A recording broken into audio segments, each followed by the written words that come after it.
Amigos, buenas noches. Bienvenidos a Nosotros Decimos. Una semana más comienza y nosotros estamos muy contentos de tener la oportunidad de dialogar con ustedes. Soy Jonás a través de Canal 10 Quiero TV y esta noche en nuestra mesa de análisis vamos a revisar una agenda no tan amplia como quisiéramos, pero sí lo suficientemente interesante para todos ustedes. Antes que nada, antes de los temas, déjeme presumir a quien me acompaña esta noche. Quiero comenzar, como siempre lo hago, de izquierda a derecha, saludando a nuestros invitados. El maestro Raúl Gutiérrez. Maestro, bienvenido, muchas gracias. Especialista en Derecho del Colegio de Jalisco y la UDG. Gracias, Jonás. Mucho gusto, Vicente, Héctor, compartir otra vez un espacio tan amable y donde aprendo mucho con ustedes. Vicente Viveros, amigo de la casa, analista político, bienvenido, Vicente. Jonás, muchas gracias. Raúl, Héctor, un gusto estar con ustedes otra vez. Maestro Héctor Ruiz, también especialista en políticas públicas, catedrático en la Universidad de Guadalajara, bienvenido.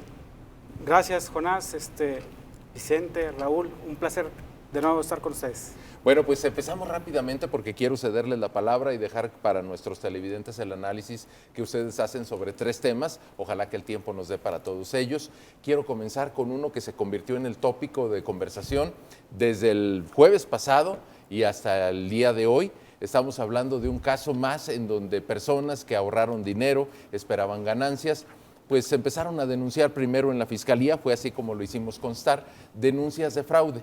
Después se dio el caso de que nombraron a Luis Osvaldo Espinosa Marín y finalmente, y lo digo con pena porque no es ningún desenlace que tengamos que, pues digamos, dejar de lado, el señor Espinosa Marín decidió quitarse la vida, o al menos es la versión oficial, después de que la dio a conocer el fiscal del Estado. Acudieron policías investigadores, se dice, de acuerdo con la versión que tenemos, que disparó el señor Espinosa Marín y finalmente decidió quitarse la vida. Esto nos lleva a un hecho en el que se relacionan personajes de la vida política, de la vida artística y de la vida económica que le habían estado otorgando su confianza y sus recursos hasta que él ya no pudo pagarles. Nos enfrentamos nuevamente a un caso en el que ahorradores se ven defraudados, o al menos así lo dicen, y se convirtió, déjenme decirlo así, en la comidilla política, en la conversación de todos. Me gustaría que tuviéramos un análisis y una revisión del caso.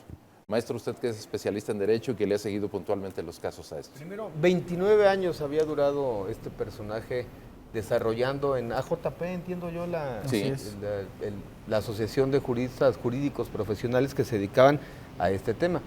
Es que además es una empresa privada, hay que decirlo. Es una empresa privada. Don Luis, al cual le mandamos un afectuoso, solidario abrazo a su familia, ¿no? Como tú bien lo mencionas, pues no es deseable la muerte de nadie. 29 años. Él menciona en este desgarrador video que todos vimos en redes sociales, pues narrando, ¿no?, cuál era el proceso que siguió para exculpar a su familia, culparse él, diciendo no hay nada que hacer, todas las propiedades están hipotecadas, y de ahí me pasaría yo al segundo punto, que es cuántas personas. Entiendo yo, hoy por la mañana tuve una información que mencionan que solamente de Kodak, 10,000 trabajadores de Kodak, de aquella extinta Kodak, ¿no?, acá en Mariano Otero, habían invertido su dinero. Sí, evidentemente nos fijamos más en las figuras públicas, pues nos provocan más morbo, sí, pero también hay familias atrás que invirtieron todo su patrimonio. Les estaban cumpliendo, o sea, al fin de que era 2.5, 3% mensual, muy atractivo, el rendimiento que muy atractivo, ¿no? Un banco no te debe estar dando ni el 8% anual, entonces... Y acá era el 30%. El 30%, entonces yo siempre en estos casos digo, esperemos la versión oficial. Es muy fácil especular desde la comodidad de un sillón. El señor en el video, señor Luis, sale acostado, la pistola, entonces ya saben que hay muchos peritos peritos de internet y peritos de café donde que la pistola no va ahí. Esperemos, tal es el mismo caso, perdón, y lo relaciono porque ha provocado mucha efervescencia en la sociedad tapatía y ya nacional, el caso de Luz Raquel, ¿no? O sea, todo el mundo ya opina, esperarse para no equivocarse, decía don Gustavo Díaz Ordaz. Bueno, antes de darle la palabra a Vicente Viveros, al maestro Héctor Ruiz, tenemos preparados unos segmentos de videos, primero del del sujeto del que estamos hablando esta noche y también de algunos de los afectados que ya se han manifestado públicamente. Le pedimos a producción que los hagamos correr para que ustedes tengan presente del tema que estamos abordando esta noche. Responsable, éticamente, civil, penal, histórica soy yo. Suplico no sigan represalias sobre gente inocente. Todo lo ocasioné yo a base de engaños y falacias. A mi esposa le suplicaba que me firmara documentos en blanco que posteriormente yo manipulaba a mi antojo. Todos y cada uno de los que me conocieron saben que mi esposa nunca convenció a nadie de que hicieran inversiones. Todos llegaban por recomendaciones en base a mi prestigio. Actualmente no puedo seguir adelante ni con mi vida. Los últimos 6 meses de mi vida me siento anímicamente, física y moralmente destrozado. Lo he perdido todo. Suplico su perdón, el de mis padres, de mis hijos, de mi esposa, y no se responsabilice a nadie por mi muerte. Bueno, eran parte de sus palabras. Es el señor Osvaldo Espinosa Marín quien pues encabezó esta empresa de la cual ya le estaba hablando el maestro Raúl Gutiérrez. Estamos hablando de asesores jurídicos profesionales y rápidamente revisamos una opinión de algunas de las personas que se dicen defraudadas y que ya han acudido directamente a las instalaciones de la Fiscalía del Estado de Jalisco a presentar su denuncia por fraude. No sabemos hasta dónde va a llegar esto porque estamos hablando de aproximadamente como 10,000 personas que están defraudadas. Y no nada más en el estado de Jalisco, también en Estados Unidos, de Canadá, del centro de la República. Entonces esto es algo que no se va a llevar poco tiempo. Bueno, bien dice la señora, no se va a llevar poco tiempo. Vicente Viveros, ¿qué caso, cómo lo podemos, digamos, encuadrar? ¿Se parece al tema de los fraudes en las cajas populares que vivimos hace unos años en Jalisco? ¿Es un caso de influyentismo? ¿Cómo lo considera? Gracias, Jonás. Primero, y lo digo con tristeza, me parece un caso de falta de sentido común. ¿Y por qué? Porque cualquier negocio que se nos proponga que pague 3 veces o 4 veces lo que paga la banca comercial o los fondos de inversión legalmente constituidos en el país, es sospechoso, de entrada. Yo entiendo que la necesidad, la crisis y la ambición por hacer acrecentar los patrimonios hacen que gentes caigan de manera relativamente sencilla en este exitoso modelo. ¿Ingenua le llamarías? No, así lo dejo. Porque además fueron 30 años. No, Lo que iba a decir es un modelo consolidado que duró casi 3 décadas. Quiere decir que el modelo funcionaba a través de acrecentar el número de afiliados para poder solventar los pagos de los que primeramente se incorporaron a este esquema. Mencionaba Raúl ahorita el tema de los extrabajadores de la empresa Coda, que deben ser varios cientos, tal vez varios miles, además de personas reconocidas en la sociedad tapatía, deportistas, algunos políticos, pero que los esquemas piramidales tarde o temprano acaban por colapsar, más ofreciendo esa cantidad de intereses.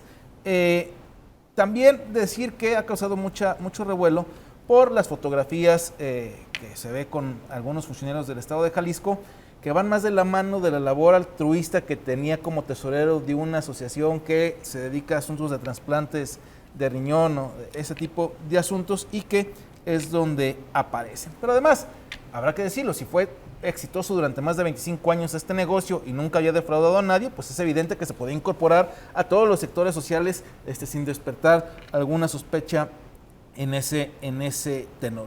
Un asunto que no quiero dejar pasar y que Raúl también hizo mención, otra vez, algún asunto pasa en las autoridades que de pronto se filtran en las redes sociales fotografías que violentan el derecho, en este caso del fallecido. Y que son común que sucedan en Jalisco y en todo México cuando se violentan varias legislaciones, empezando por la de protección de datos personales, y que nada más dejo como anotación que volvió a suceder. Y al día de hoy se actualiza con 208 denuncias, seguramente se acrecentarán en los días subsecuentes, y sin ser experto abogado como los que tengo el gusto de compartir a mi izquierda y a mi derecha, veo pocas posibilidades jurídicas de que las personas recuperen aunque sea parte de sus patrimonios, porque el propio señor Luis Osvaldo hizo mención de que todas las propiedades en las que invirtió parte de los dineros se encontraban hipotecadas, y evidentemente quienes sean los dueños de la hipoteca serán los primeros en tener el derecho de cobrar esa parte. Entonces, sí, otra vez un caso de un fraude que en este sentido habrá que decir que duró mucho tiempo para que explotara, pero que sí es similar a de las cajas populares o de cualquier persona que nos ofrezca más del 20% mensual. Cualquier negocio decente en este país tiene un proceso de retorno que a veces lleva varios años para poder abrir una franquicia o algún negocio bien establecido, y esperar que recuperes tu patrimonio de inversión en 3 años suena un poco irreal. El arbolito, ¿no? Se llamaba Algo uno así. por ahí, me recuerdo. Maestro Héctor Ruiz, bienvenido nuevamente. Gracias. En este caso, además del análisis que nos haga introductoriamente, ¿hubo descuido, responsabilidad de autoridades que pudieran haberse coludido? Digo, sobre todo por las imágenes, ya nos decía Vicente Viveros, quizás pues una foto, digo, todo el mundo se toma una foto, no necesariamente hay que responsabilizar a nadie, pero 3 décadas haciendo este esquema que resulta pues casi increíble. Pues, ¿No hubo desdén de autoridades para revisarlo? Como lo comentas, estimado Jonás, efectivamente casi 30 años de este modus operandi que, a decir de entrevistas que he leído y he visto, pues se pagaban los intereses puntualmente y no eran cosa menor, no eran cantidades menores. Es decir, habría que ver si se fueron bancarizados estos pagos o si eran en efectivo, ¿no? Evidentemente hubo omisiones, por ejemplo, de la unidad de inteligencia financiera, en el sentido de no detectar durante 29 años este tipo de transacciones, ¿no? Y que habría que establecer, no sé, las investigaciones que haga la Fiscalía al respecto, si fueron pagos en efectivo o si fueron pagos a través de transferencias bancarias, ¿no? Que eso sería lo ideal para que lo detectaran. Así, si uno le pagan un dinero, el banco inmediatamente avisa a Hacienda para que estén rastreando la procedencia lícita de estos dineros. Habría que ver también todas aquellas personas afectadas, lo cual siento mucho, si la procedencia de estos recursos también es lícita, ¿no? Habría que ver cuántas empresas AJP existen, si solamente es esta o si hay varias, porque es una práctica muy común, los usureros, ¿no? El estar prestando. Yo le puse ahí una frase, son socios sin acciones, ¿no? Muchas personas, habría que ver qué tipo de documento tenían, si era solo un pagaré, letras, un contrato.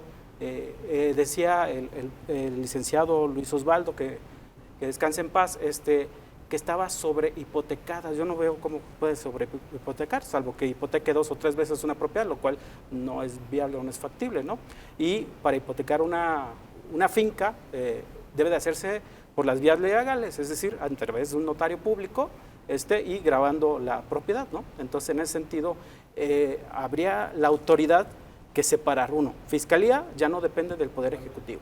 El gobernador sí recibió a las personas, las escucha, y él fue muy claro y muy preciso a decir, yo los voy a ayudar, pero hasta donde mis atribuciones y facultades me confieran, ¿no? Y salió el fiscal a decir efectivamente que eran 208 los afectados, por lo menos los que habían presentado ya sus denuncias, pero es un tema entre particulares, que se hace público por la cantidad o por masivo que fueron los afectados, ya dijeron alrededor de 10,000 personas, ¿no? Entonces ahí se hace público y sería bueno que tanto los legisladores como el Poder Ejecutivo estén pensando ya en quizás algún tipo de reforma que regulara o fuera más vigilante de este tipo de operaciones, empresas como la AJP.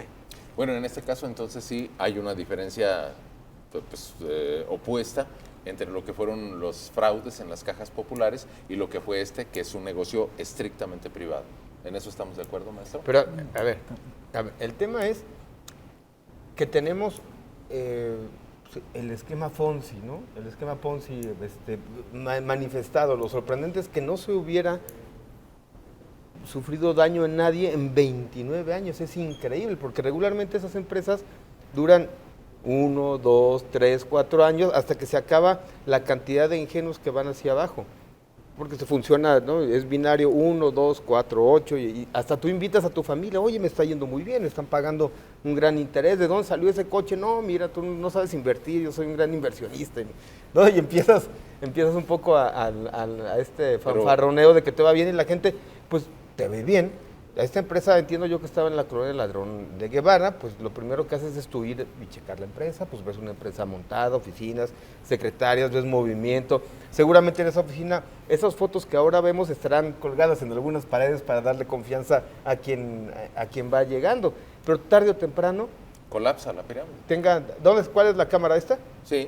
Tengan cuidado, no inviertan en esto y en las flores de la abundancia. La única manera de tener el dinero es trabajando, pues la que nos enseñaron. La flor de la abundancia, hay momentos que son de épocas, de modas, y van uniendo ciudades y luego le van dando otra vuelta a otras ciudades hasta que se van cansando la gente y van viendo que los de abajo ya no responden. O cuando ya no hay gente que atraer, pues ya no hay dinero que repartir. El dinero que se reparte es de la gente que va llegando. ¿Es negocio? Sí es negocio, para los primeros que llegan. Los últimos son los que ponen en riesgo su patrimonio. Es un esquema que va, sí es piramidal, pero hacia abajo ya va así, la punta va hacia abajo y no va a haber dinero para que alcance para todos. O díganme ustedes, como mencionaba Vicente, ¿qué inversiones te van a dar? 30%. El 30%, o sea, por favor. Sí. Y esto de que hay funcionarios y que artistas y tal. Ese es el tema. Igual que en un banco, pues igual que en un banco. Si se soy el gerente del banco de aquí en la esquina y quieres ver el padrón de gente que está en ese banco, te vas a encontrar a Juan, Pedro, Lulú, Francisco, igual. Vicente, ¿esto afecta de alguna manera, y era el tema, digamos, de interés, porque se convirtió en el tópico del que se habló durante todo el fin de semana, ¿afecta de alguna manera la vida pública en el Estado o pasará de lado como un hecho marginal? Yo creo que no tiene un impacto mayor en la vida pública. Causa revuelo por los personajes que vemos en las fotos y por el número de afectados y seguramente por la cantidad de dinero que conoceremos en las siguientes semanas que se manejaban en este esquema. Pero voy junto con lo que decía Héctor, claramente, a la omisión de la autoridad y dejo medianamente de lado a la municipal y a la estatal. La verdad es que son esquemas regulados por el gobierno federal, la Secretaría de Hacienda, Sistema de Administración Tributaria, la Unidad de Inteligencia Financiera. Uno con todo temor anda ahí llenando la declaración anual de impuestos y que les traiga uno bien para que no le hagan una auditoría o algo así, para no andar tu buzón tributario cómo está, teniendo problemas, por supuesto. Y le parece uno increíble que esta empresa haya durado casi 3 décadas en esquemas que no sabemos cómo en efecto le transmitían los intereses a los integrantes de la misma, y que de pronto nadie en el gobierno federal encargado del tema haya puesto atención o ojo, o que hayamos conocido alguna auditoría a la empresa, al dueño, a los socios, nada. Entonces, la afectación pública, en todo caso, creo que cae sobre la representación federal por las posibles omisiones en que funcionara durante tantos años un esquema que evidentemente piramidal, como ya lo explicó muy bien Raúl, iba a colapsar. Y 2, el tema es que no es la primera vez que nos sucede. Igual nos sucedió con las cajas populares, también reguladas por el gobierno federal, por la legislación de carácter federal, y no caigamos a las que son de mucho menor cuantía. Pero el tema de la usura, en efecto, es un asunto común. Y antiquísimo. Y antiquísimo, claro. Con el ser humano. En este tenor. Entonces, claro que hay omisiones. La omisión que le podemos decir a la autoridad municipal es si tenía licencia para el despacho para operar AJP. AJP, a la estatal. Híjole, la verdad es que ahorita a bote pronto no me cae ninguna atribución en específico, y a la federal casi todas. Pero yo creo que su impacto mediático pasará en unas cuantas semanas, y quienes se quedarán con el cargo de ellas serán los cientos o los miles de aportantes a empresas. Yo seguramente, muchas gentes perdieron su patrimonio completo, y eso por supuesto que es de lamentarse. Maestro Héctor Ruiz, digamos que para cerrar este círculo, que digamos se inflora así que como la burbuja que reventó, finalmente no habrá ni daños a lo que son, digamos, las trayectorias políticas, ni a la imagen pública de todos los que empezaron a circular en las redes sociales, porque había videos, había fotografías. El tema puede deberse más bien a cierta habilidad de quien hoy ya no está con nosotros, Luis Osvaldo Espinosa. ¿Así lo podemos leer? Bueno, yo opino que no por el hecho de tomarte unas fotos o asistir a alguna reunión te hace cómplice o partícipe de lo que hagan los demás, ¿no? En ese sentido, seguramente habrá quien quiera sacar raja política de estas y muchas otras fotos más, no solo de políticos alicienses, también vi con el gobernador de Nuevo León. Hay fotos con artistas, con deportistas. El personaje se movía en un ambiente pues con poder económico porque pues ostentaba cierto estatus o nivel económico, ¿no? En ese sentido. No creo que exista algún daño político grave, porque no hay pruebas de que sean socios. Bueno, por lo menos hasta ahorita lo que se conoce es que no hay socios implicados. Y además ya salieron a aclararlo públicamente, entiendo que tanto el gobernador como el alcalde de Guadalajara al respecto, ¿no? Yo diría, no todo lo que brilla es oro, así como bien lo dijeron mis compañeros. Y también habría que agregar, si estos intereses que fueron pagados puntualmente, como así lo mencionó en su video Osvaldo, fueron declarados ante Hacienda como ingresos, ¿no? Eso no lo sabemos. No lo sabemos, ¿no? Estas personas que se afectaron en su patrimonio, he visto 2 o 3 historias del modus operandi, pero esos ingresos, porque son ingresos, deberían de haberlo declarado ante Hacienda. También ahí la autoridad federal ha sido omisa. Una pregunta muy rápida, porque era parte de lo que empezó a correr rápidamente. Los afectados, los que perdieron patrimonio, ¿pueden resultar beneficiados por el erario? ¿El gobierno del estado, los gobiernos municipales pueden decir, yo te ayudo si te defraudaron 10,000, 20,000 pesos, nosotros ponemos? No, yo asumo que no. Yo no veo un Fobaproa para para esta situación. Porque es un asunto entre particulares. Es un asunto entre particulares, Sí, claro. un negocio que no funcionó. Así es. De tú a tú. Que nadie los obligó. O sea, ellos acudieron. Aunque sean 10,000 Veremos el o esquema de 30,000. si hay fraude. Sí, claro. Ahora ya Habría entra que la- ver si hay fraude. Hay que ver si hay fraudes o no hay Porque fraudes. una cosa es que se ha ido a la quiebra. ¿Y con qué respondes, no? Así es. Y otra cosa es que se haya... Bueno, él reconoce en su video haber cometido fraude, ¿no? Habría que ver en qué forma, cómo es que cometió el fraude, ¿no? Y finalmente eso se resuelve nuevamente entre particulares. Por supuesto. Entonces podemos decir categóricamente, no va a haber erario para rescatar a quienes perdieron recursos por este caso. No, y además sería incorrecto. Sí, claro. Hacemos una pausa, pues ahí tiene usted un caso que dominó las redes sociales, los medios de comunicación. Lamentablemente el señor Osvaldo Espinosa ya no está con nosotros. Es una tragedia, así, tal cual, sin exagerar, que marca nuevamente la agenda pública. Vamos a pasar a otra cosa, esto después de una pausa.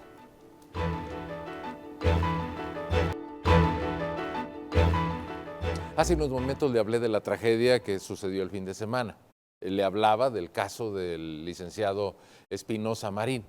Pero hay otra tragedia que tiene alcance nacional. 10 personas, es la versión oficial que se está manejando desde días atrás, desde el 3 de agosto, que están atrapadas en una mina en el municipio de Sabinas, Coahuila. Mucho se ha dicho, se ha analizado, se ha revisado sobre el tema. El presidente Andrés Manuel López Obrador visitó la zona, recibió tanto aplausos como críticas muy severas. Déjeme compartirle, antes de darle la palabra a nuestros invitados, el comentario de una señora que estaba en el lugar, de la que nos dicen es tía carnal de uno de los que están atrapados. Señor presidente, le agradezco su visita que vino a hacer a esta área donde está ahorita el dolor. Le agradezco que haya venido a tomarse la foto con mi dolor, de mi familia y el dolor de cada uno de los que estamos aquí. Gracias, espero y sus fotografías le sirvan para su política. Gracias, muchas gracias por el grandísimo visita que nos vino a hacer. Se lo agradezco. Bueno, pues ahí la tiene usted. Evidentemente no podía ser de otro modo. No es un tema de celebración y tampoco donde haya tranquilidad para hacer un análisis como si fueran las personas elementos de protección civil. Son parientes dolidos. El propio presidente Andrés Manuel López Obrador señaló en su rueda de prensa mañanera, hay que pagar la cuota de humillación. Mi pregunta, y es la que le extiendo a nuestros invitados, ¿era necesaria la visita? Porque que nos digan que a mediados de semana empiezan a entrar a la mina, como que sí ya suena un poquito tarde. Yo les dejo la voz. Nos trae a la memoria otro lamentable suceso, ¿no? Inevitable hablar de pasta de conchos. La misma zona, mismo estado, el mismo mineral.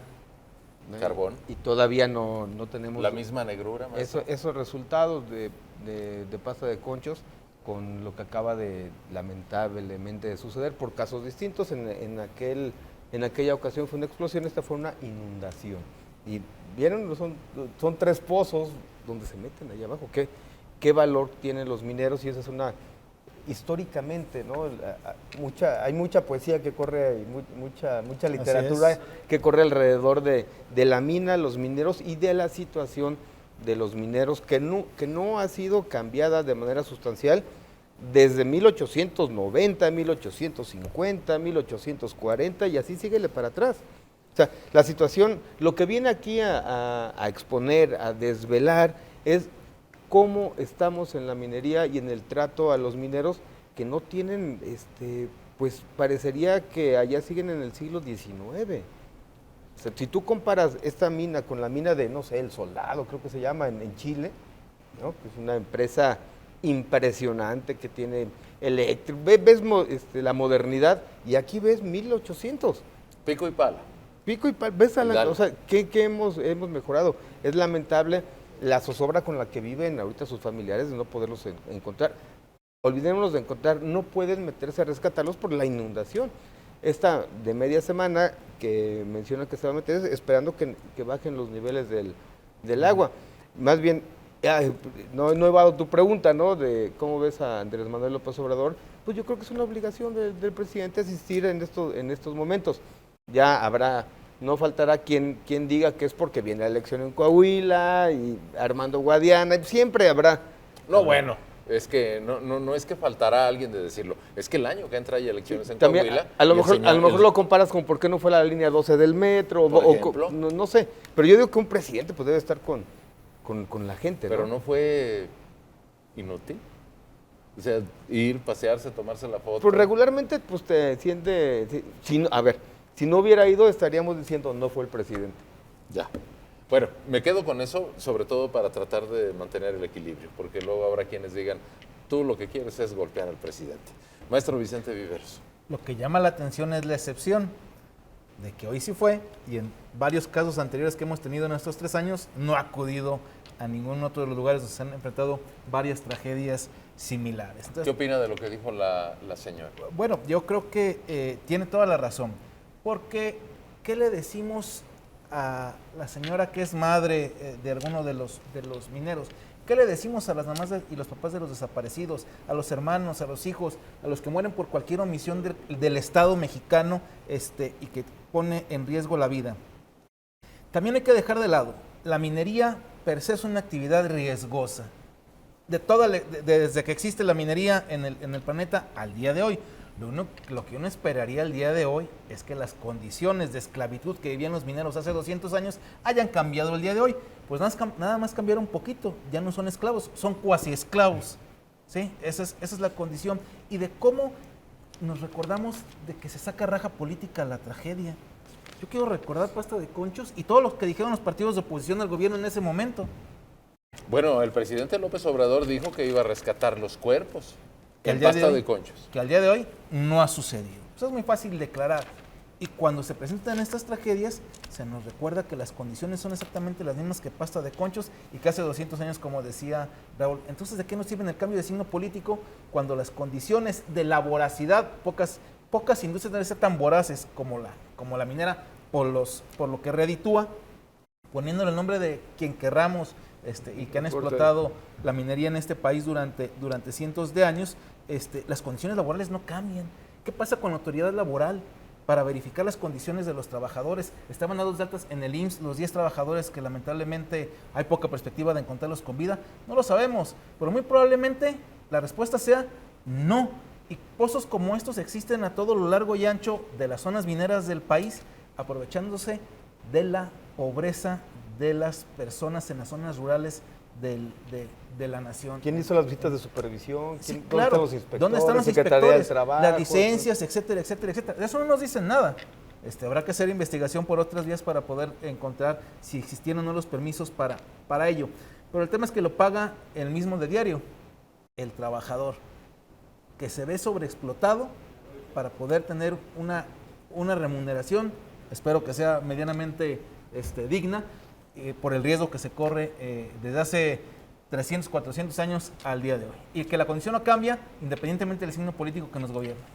Maestro Héctor Ruiz, le doy la palabra, nada más también añadir que, curiosamente, revisando los portales noticiosos, apenas terminó la visita del presidente, se anunció que la Fiscalía General de la República comienza una investigación sobre la actualización y no de los permisos para obtener la explotación minera y también de la información que debe darse, así lo obliga la norma oficial mexicana, sobre cómo va el plano de la mina.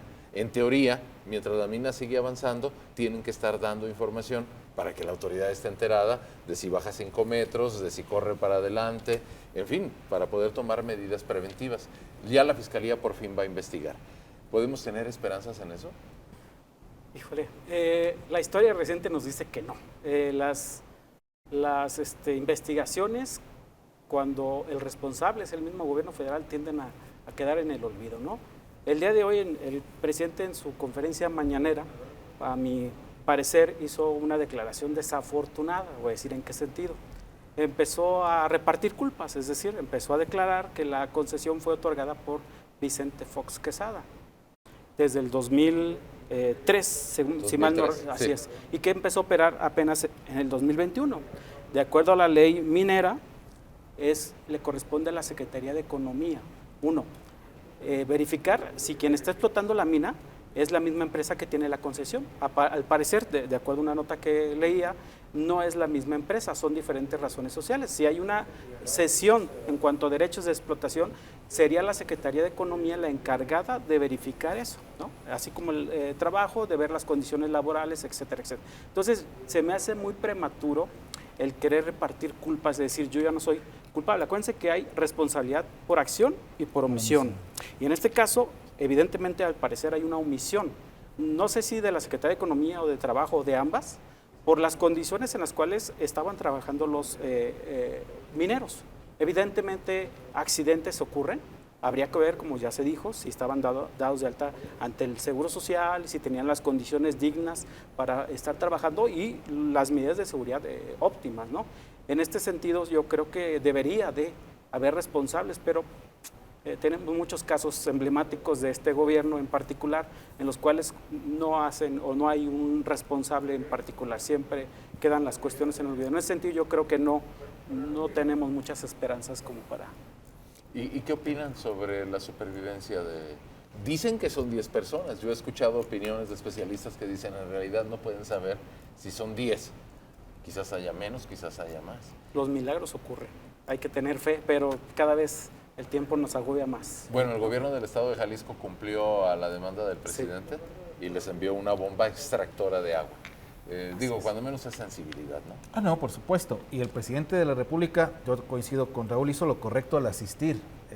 Y hay que pagar la condición, la cuota, como dijo el presidente. Sí. Porque ¿qué le dice uno, insisto, a los familiares de los mineros? Nada. Lo único que hay que hacer es escuchar y tratar de poner todas las capacidades del Estado para lograr un rescate de la manera más pronta posible, independientemente de la condición en la que se encuentre. Pregunta, y se las pongo sobre la mesa. El año que entra hay elecciones en 2 estados del país. Uno es el Estado de México y el otro es Coahuila. ¿Este evento impactará en el proceso electoral? Pues de menos a un precandidato de Morena le puede impactar, porque según se ha sabido, el medio hermano del senador Guadiana, con altos intereses mineros en la zona, de hecho es paisano de ahí. ¿Y precandidato? Menciona que es el aparato legal, ¿no? Su medio hermano. Entonces, no sé si a la elección en general, al menos a uno de los que se mencionan como precandidatos, yo creo que sí. Entonces, aquí ya tendríamos 2 personajes de Morena. Ricardo Mejía Verdeja, subsecretario de Seguridad Pública Federal, y Manolo Álvarez, ¿no? Por ahí podría... Entonces, si se ve perjudicado Manolo Álvarez, Ricardo Mejía Verdeja le saca ventaja. Pues yo creo que, y no necesariamente, ¿no? Yo creo que ha hecho el trabajo. Vemos que los fines de semana está yendo para allá, y en esta equidad de género, en el Estado de México, mujer, ¿no? Delfina Gómez, le tocará hombre. Más bien la decisión va a ser de la alianza, ¿no? ¿Qué va a ser la alianza? Entre los 2 partidos fuertes de esa alianza. El PRI va a querer quedarse con el Estado de México, y ¿qué dirá Riquelme en Coahuila? No, espérame. ¿Y qué dirá el PAN? No, yo ya traigo gallo con Enrique Vargas. En el Estado de Espera, México. y si es mujer, entonces el PRI va a decir, espérame, por eso está Herrera y está Alejandra del Moral, que le van a hacer competencia a Delfina. La antesala del 24 y de la alianza se juega mucho futuro en esta decisión de ver si van coaligados o no. Vicente, sobre este tema. Yo creo que políticamente al presidente su impacto es marginal. Yo estoy convencido que al presidente de la República puede suceder cualquier tragedia en este país le pasa y nada. no le pasa absolutamente nada. Hemos tenido crisis increíbles que cualquier otro presidente de la República los hubiera puesto al borde de la renuncia, y al presidente de la República se le resbala. Es increíble la capacidad que tiene para... Teflón, ¿no? Y es increíble la capacidad de la opinión pública para perdonarle todo al presidente de la República. No así al resto de los actores políticos. Entonces, ahí sí puede haber una afectación en los juegos políticos que bien con pertinencia menciona Raúl sobre las precandidaturas de Morena en el estado de Coahuila. Pero al presidente de la República no le pasa nada. Y fue a pagar su cuota de humillación. Que él así la bautizó. Ay, quiero pagar la cuota de humillación. Y que a mí está me suena un poco más así como a... Curarse en salud. Hablen que bingo y... Pero quéjense ya. lo dice con toda razón, porque él sabe que su afectación es ínfima, menor, y lo vemos en las encuestas mensuales de todas las encuestadoras que lo hacen cotidianamente desde que llegó a la presidencia de la República. El presidente sigue sobre los 60% de popularidad en el país, independientemente de lo que suceda. Porque hoy vivimos, cuando uno fue a la escuela en estudios políticos, en ciencia política, le decían, la población aguanta todo, menos no tener dinero en la bolsa y el tema de inseguridad. Pues nuestra crisis de inseguridad es tal vez la más grave que hemos tenido en la historia reciente del país, y la inflación es la más alta en los últimos 25 años. Y el presidente de la República, Tan campal. intacto. Hay que reescribir los libros. Por supuesto, hay que reenseñarnos. Se rompen esquemas. No tengo dudas. Maestro Héctor Ruiz, a propósito del tema, los comentarios que tenga que añadir, pero también preguntar, ¿esto traerá como consecuencia una, digamos, remodelación de la normatividad para el trabajo de la minería? Porque además México tiene mucho que dar en ese sentido, no es solamente Coahuila. Debería, ¿no? Si realmente se refleja en acciones, aclarando, para reformar una ley no necesitan mayorías calificadas, ¿No? Basta con los votos de la propia Alianza Morena, Verde Ecologista y PT. O sea, pretextos no hay. Si realmente el presidente tiene voluntad de poner orden en ese sentido en todo el país en la explotación minera, como lo ha manifestado en diversas ocasiones, no tendría por qué haber problema, ¿no? Sería un buen pretexto en este sentido, malamente por lo que está ocurriendo, pero para poner orden en ese sentido, ¿no? Y ahora sobre la afectación, pues depende mucho del tema de marketing político, ¿no? La narrativa del discurso político que logre convertir el PRI o la alianza en torno a favor de los candidatos o la candidata que pudieran haber en Coahuila. Recordemos que de acuerdo a los estudios de opinión, Coahuila es uno de los más fuertes, férreos representantes del PRIsmo, donde mejor estructura tiene, ¿no? Incluso mejor que en el Estado de México. Entonces, si logran revertir, es decir, convertir esto, que es una atribución 100% federal, el tema de la minería, y convertirlo en una narrativa política de vean, no están haciendo bien su función, podría sí tener una repercusión positiva para la alianza, ¿no? Pero como ya bien lo dijeron mis compañeros, se le resbala, por lo menos al presidente, no sé si a los candidatos, al presidente se le resbala todo, se le perdona todo, por lo menos hasta este primer trienio de su mandato.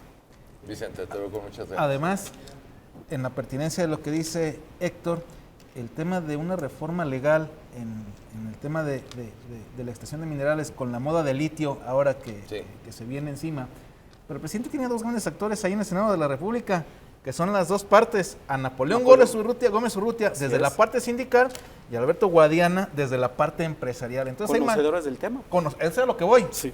Podemos tener muchas opiniones de ellos, pero que conocen el tema de la minería a fondo los dos, sin duda. Creo que habría que pedirles con esa expertise, que hubiera una legislación pertinente en la materia derivado de esta tragedia que acaba de suceder.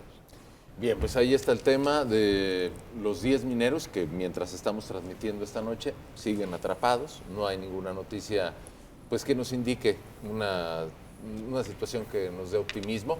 La versión más reciente, sobre todo de Protección Civil Nacional, tanto del gobierno del estado también, pues es que a la mejor a mitad de semana ya pudiera estarse introduciendo un dron o quizás hasta unos buzos especializados en la materia. Ojalá que yo le pueda decir más adelante que los rescataron. Sería el mejor desenlace para este episodio tan dramático en este momento. Hacemos una nueva pausa, nosotros decimos, y vamos a regresar con un tema que marcó la agenda. Le doy un pequeño adelanto. El señor Marcelo Ebrard, yo le mostré las imágenes conduciendo un fabuloso vehículo Quantum, que yo no supe si el carro era muy chiquito o el secretario está muy grandote, pero andaba por allá en Sudamérica con motivo de la rendición de protesta como nuevo presidente de Colombia, de Gustavo Petro.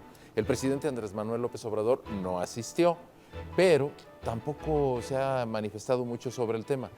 ¿Será que la izquierda está dominando América Latina? Nuestros invitados van a dilucidar esa pregunta. Volvemos después de la pausa.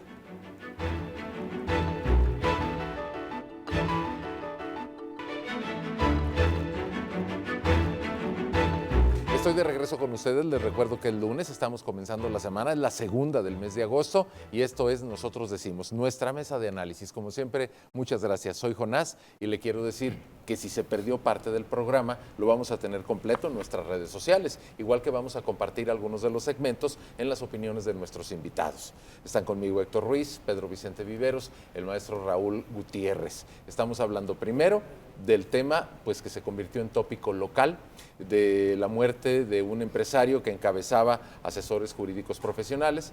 Después empezamos a hablar del tema de los mineros en Coahuila y ahora quisiera hablar con ellos de las izquierdas. Ya no sé si yo estoy un poquito trasnochado, porque muchas veces empiezo a hablar del tema y me dicen, ya no hay izquierda ni derecha, Jonás, te quedaste en los años 90. A mí me parecen tan próximos. El fin de semana asumió el cargo como presidente de Colombia Gustavo Petro. El señor, sobre todo, carga con la etiqueta de haber sido guerrillero. Hizo una serie de ofertas al asumir el cargo, sobre todo se refirió a las mujeres y también a la parte armada en Colombia. Si les parece, antes de darles la palabra, veamos un brevísimo video que recogimos de la ceremonia. Juro a Dios y prometo al pueblo cumplir fielmente la Constitución y las leyes de Colombia. Hoy empieza la Colombia de lo posible. Estamos acá contra todo pronóstico, contra una historia que decía que nunca íbamos a gobernar. Bueno, dice Gustavo Petro, estamos acá contra todo pronóstico. No he conocido a nadie que llegue a la presidencia haciendo un discurso pesimista. Todos lo celebran como un hecho histórico. Todo en política es sumamente histórico, es punto y aparte. Pero quiero preguntarles, nosotros estamos acá en Guadalajara, muchos saludos para nuestros amigos colombianos, conozco a muchos de ellos, gente muy cercana, nos quieren mucho a los mexicanos, muchísimo. Al menos eso puedo decir. Pero hablemos de lo que significa esto. ¿Es un fortalecimiento de la izquierda? ¿Es ventaja para el gobierno de la Cuarta Transformación? ¿Qué opina, maestro? De entrada, yo creo que sí debemos de empezar a olvidar esos términos como los conocimos y cómo los estudiamos nosotros, de izquierda y de derecha. Yo ya hablaría de términos soberanismo y globalismo. Toda esta corriente, si lo quieres trasladar al lenguaje anterior de izquierdas y derechas, pues dime ya un país que no sea de izquierda, al menos en América Latina. Ojo. Entonces quiere decir que no es tanto la izquierda, sino el soberanismo. Evidentemente, Gustavo Petro, en esta tercera ocasión que intenta ahora con éxito llegar a la presidencia de Colombia, siendo el presidente más votado. ¿De dónde le suena eso? ¿No le suena eso? Presidente más votado. Increíble. Ciertamente. Entonces, ¿y de dónde viene? En una segunda vuelta. En una segunda, sí. No, en la primera vuelta sacó 8.5 millones de votos, 47.36%. En esta segunda vuelta ya sacó 50.41 y aumentó a 11 millones de votos. O sea, también en la primera vuelta, la que fue en mayo, también fue muy fuerte. Sí, por legitimidad. Esta historia no hay nada que reclamar. Nada, esta historia del M-19, desde el robo del 74, el famoso robo de la espada de Bolívar, el robo de los 5,000 cartuchos, la historia de las izquierdas se vuelve la historia del romance. Y como buen romance, como buena poesía, se vuelve la historia del lenguaje. ¿Qué es lo que sucede ahora con términos de soberanismo? Que esta corriente está ganando en el lenguaje. Esta corriente ya no lo... ¿Se fijan? M-19 fue con balas, ahora ganan con votos. Ojo, ojo con eso. ¿Qué significa? Que el lenguaje ya está introducido en el pueblo. Ricos contra pobres, fifís contra... Y así. O díganme quién... Como le digan allá. Pero... Y aquí también. O díganme quién no disfrutó la película de Ustedes los ricos, nosotros los pobres, ¿no? ¿No les suena? Los ricos también lloran en las telenovelas. Uy, o sea, maestro, te fuiste como 2 siglos atrás. Claro, porque estos movimientos no surgen de la noche a la mañana. Y lo primero que debes de de ganar en la batalla es el lenguaje. Quien gana el lenguaje, gana las elecciones. Así de sencillo. Si no entendemos esto de la nueva geopolítica y de la nueva cosmovisión, pues díganme, el liberalismo ahora y el neoliberalismo ya sucumbió. Esta teoría económica ya no está en boga, al menos en el poder. Y esto es un cambio. Hace rato el maestro Héctor Ruiz mencionaba de los cambios de modelo, ¿no? Se rompió el modelo, claro, estamos viendo el paradigma del cambio, diría Karl Popper. Entonces, ¿qué sucede? Que como estamos inmersos dentro del mismo cambio, es difícil que lo veamos, pero está cambiando. Velo numéricamente, velo en las votaciones. Bueno, vamos a poner sobre la mesa, si me permite, para cederle la palabra a mis invitados, porque finalmente ustedes son los que tienen el conocimiento puntual. Yo sí establecería algunas excepciones, y quizás aquí se refleja mi escepticismo, pero hubo un modelo muy exitoso en Brasil, que luego dio la vuelta, y ahora tenemos a Bolsonaro, tenemos en Nicaragua pues prácticamente una dictadura feroz. Chile misma, ¿no? Bueno, lo que pasa es que en Chile hay una tradición distinta, es una república con un contexto democrático muy arraigado, pero está el caso de Venezuela, que le da la bienvenida a Colombia, y ahí pesa mucho porque finalmente son vecinos, intercambian mucho más que frontera. Hay una población flotante que va y viene y Venezuela está muy necesitado del apoyo colombiano, pero después de estos comentarios, mi pregunta sería, ¿esto nos lleva a mejorar? Hablo del subcontinente latinoamericano. ¿Mejora México? ¿Mejora América Central? ¿Están mejorando en Argentina? ¿Están mejorando en Perú? Bueno, pregunto. ¿Los inmigrantes se van a Estados Unidos o a Argentina? Sí, seguramente. Bueno, ese es habría que ese es un primer factor que bien mencionaron. Pero a ver, por supuesto, yo todavía me quedo con el librito de la izquierda y la derecha. Que tú y yo vimos en la facultad, estimado Jonás, todavía. Porque en efecto, pero tampoco es sorpresa, América Latina es un péndulo.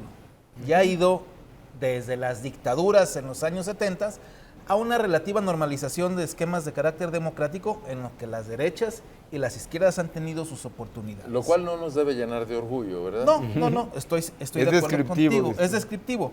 Está Petro en Colombia, Boric en Chile, Pedro Castillo en Perú, Alberto Fernández en Argentina, Maduro en Venezuela y el innombrable de Daniel Ortega en Nicaragua, que se acabó convirtiendo en algo peor que Anastasio Somoza. Que lo que él combatía. Al paso de las décadas.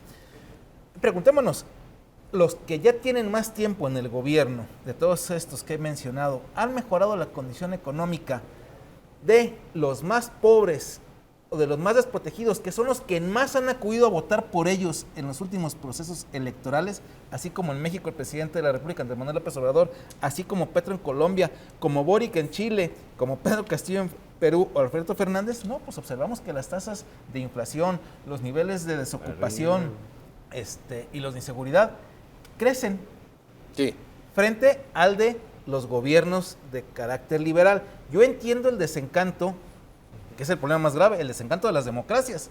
Yo digo, en este país ya le dimos vuelta a toda la boleta electoral y los problemas, lejos de disminuir, siguen aumentando. Y en los casos que pones, Vicente Viveros, pues ahí está como ejemplo el país más grande de América Latina.